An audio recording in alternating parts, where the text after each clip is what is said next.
Today, I'm going to talk about the market crash that happened last night and some potential investments that have come from it. So last night, a lot of people were able to claim the milestone rewards for the mystery signings event. You could either get a tradable 90 player with a Mascherano, an untradable 91 player with 2 Dudeks, which we found out has to be one of the players shown, and then a untradable 92 with 1 Dudek. And that meant that there was a big shift in the market because there were, first off, a ton of tradable 90s that people were getting and then selling right away, so that created a ton of supply. And then for the 91 and 92s, some people were able to get duplicate cards of tradable cards they already had, and so because of that, they could then just swap them out and sell the tradable cards on the market, meaning we got a crash, or we saw a crash in all 3 ratings of cards. Now, because the 90 rated cards were tradable, we did see a bigger crash in them. I mean, for example, Yaya Toure, 287 people trying to sell him for under 10 million when he was up at about, I think it was 13 or 14 million yesterday. And this is what, 12 hours after rewards came out. Pretty crazy to see. Saka, he had a huge crash and now he's working his way back up. He was at 25 million yesterday. He dropped down to about, I think 18.5, and now he's working his way back up to 19.5, which is good to see. Someone like Thierry Henry, under 15 million. This is a great card in game, to be completely fair, but there's just way too much supply on the market. And that goes for all of the 90 rated cards. Even the 90 rated cards that had 999 plus buy orders are now seeing a drop. Messi went down to like 600 buy orders. He's working his way back up, but it shows how much of an effect the rewards had on the market. So those were the 90s. Then if we move into the 91s, even the 91s crashed. Zico, 25 million down to like 18, 19 million. Pretty crazy to see. Even Ronaldinho, the icon himself, dropped from 36 down to like 30 million, which is crazy. And we saw that with a lot of 91 rated cards, but of course, because most people chose either the 90 or 92 rated pack, the effect wasn't as big on the 91s. The 92s though did see quite a big drastic change. We saw Maldini go from about 40 all the way down to like 33, 34. He's now clearly working his way back up. And we talked about this yesterday. I said, I know they're going to crash, but there should be a pretty quick swing back up because a lot of these players are worth 40 million coins. They're not worth 33 or 34. And just one more example was Garrincha. He was up at 50 million. Now he's down to 40. Pretty crazy. So we knew this was going to happen. We knew the market was going to crash, but we knew it was going to be a very temporary crash because first off, 2 of the packs were untradeable. So that plays a part in it. But also, some of these cards are worth the value that they were previously at. So now that we know this, we now realize that there's going to be an investment opportunity, but we have to be careful because some of these players we should invest in, some of them we shouldn't. And the timing really matters. So, for example, a player that I was thinking about investing in was Hullet. He was at 40.4 million coins yesterday. And I sold off my copy knowing that this crash was going to happen. I didn't need him in the team to begin with, but we also know that he was pretty much capped at 40.4. EA had set that price limit, and it's unlikely they're going to change it for the next little bit, unfortunately. So because of that, while you could buy Hullet right now for 35 and likely sell him for 40 later on for about 1 million to 2 million coins profit, it's not, in my eyes at least, it's not really worth it. It's only a couple million coins profit and it ties up 35 million coins of liquidity for the next few days. So if he dropped down to 30, which I was hoping he would, I would have bought copies because then you'd get like 5-6 million coins profit.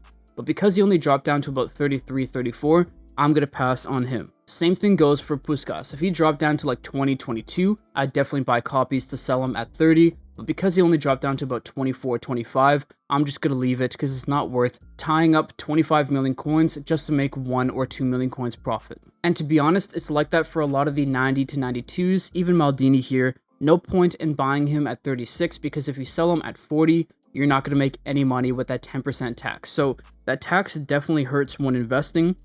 And because of that, we have to go about things differently. So we have to find cards that have a big enough difference between the price that they were previously at and that they actually are worth and where they're at right now. So one example, and I haven't invested in him. I'm thinking about it. I don't quite know yet, but Garrincha could be an option. He was at 50 million coins. Now he's down to about 40.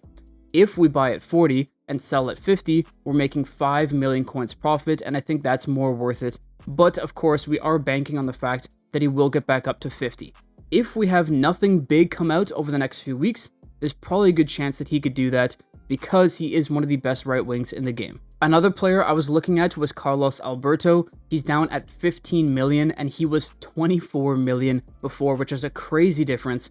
If we buy him at 15 or let's say 16 and sell him at 24, we're making what, like 6 million coins per card roughly. Of course, we are banking on the fact once again that he's gonna get back up to 24. It's a possibility. He's one of the best right backs in the game, but of course, just like all investing, it's a bit of a gamble, so I'm not quite sure. But he is someone I am looking at. Another one is Zico.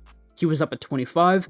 This is a smaller margin, but up at 25, buy him for 20, you can make a couple million coins profit, but you're only tying up 20 million coins instead of the 35 that you would with Hullet or Maldini. And even someone like Thierry Henry might be okay. He has tons of selling supply right now, so it's a bit iffy. We have to wait on that. But guys like this are players that I would watch out for over the next few days. Just keep an eye on their price. So those are the first ones. Those are players that are some of the best in their position. So that's the one way to go about it. The other way to go about it is checking out the UCL cards that were a part of the market crash. Now, really, you were only able to get the UCL cards in the 90 rated pack, but these three have really crashed. And I believe they're the only 3 UCL cards that were 90. We have Saka, who was 25. He dropped down to like, I think 18. Now he's working his way back up to 20, which is good to see. But if you could buy some copies at 20 and sell at 25, you've just made a few million coins profit. And the reason why this is more lucrative is because next week we should be getting the group stage upgrades for these cards.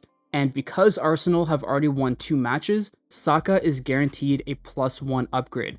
So if you buy at 20 million now, he might go back up to 23, 24 as a 90 rated card, but as a 91, he might go to like 27, 28. Now, of course, those are arbitrary numbers. I'm just tossing numbers out there. I don't know what price he will go to, but this does make this investment in a card like this more lucrative because we know he's going to get to 91 very soon. The other player, and one that I'm probably looking even more at, is Griezmann.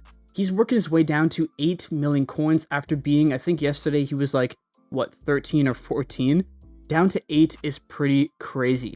And if he gets down to like 7 or 6, I don't think he will get that far, but I'm thinking of possibly buying some copies at 8 because he is also another player that is guaranteed a +1 upgrade. Atletico Madrid have won their 2 out of 3 matches, so he will be a 91 most likely next week or 2 weeks from now whenever they give out those upgrades, and that there will be something that I think would push him up at least to like the 12 to 14 million coin mark. So buying him now might be an opportunity to get a ton of coins in the future. Like I said, it's all a gamble, but with all that being said, market crashes like this are always a great time to take advantage of the panic, to take advantage of the excess supply, and pick up cards for cheap before they go right back up in value. Now, you have to be careful with which cards you pick, and these are just some of the cards that I want to showcase today. There are many other cards that are going to do the same or could even do better, so I do really implore you to go out and do your own research and find cards that you think will be the best, because if you can find a hidden gem that not many people are trying to invest in, you're more likely to make even more coins than if you invest in someone that a lot of people are investing in. So that is all for today. I hope you guys did enjoy, and I hope this video helped you out. If it did, please drop a like. If you're new, subscribe. I'll see you in the next one. Peace.